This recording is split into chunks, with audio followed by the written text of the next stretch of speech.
su'aal baan wadaa oo idinku socotay idinka miyaad u xiiseen la kulanka alle miyaad u xiiseen janno cabirkeeda uu leegyahay cirarka iyo dhulka taas oo loo diyaariyey kuwa dhowrsoon ee alle ka cabsada haddaad tahay mid u xiisay allah subxaanahu wa tacaala sidoo kale allah subxaanahu wa tacaala wuu u xiisay la kulankaaga wuxuu yidhi nebigeenna muxamed sallallahu calayhi wasallam qofkii jeclaada la kulanka alle ilaahayna wuxuu jeclaadaa la kulankiisa allah raxmaanka ah xadiisulqudsi wuxuu ku yidhi addoommahayga wanaagsan waxaan u diyaariyey waxaanan ili arag dhegna aysan maqal qalbi basharna aanan ku soo dhicin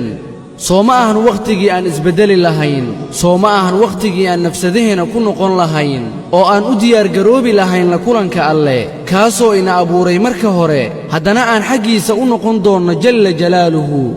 jannada dhexdeeda ma ahaanin murugo ma ahaanin xaasidnimo isna caybna ma ahaanin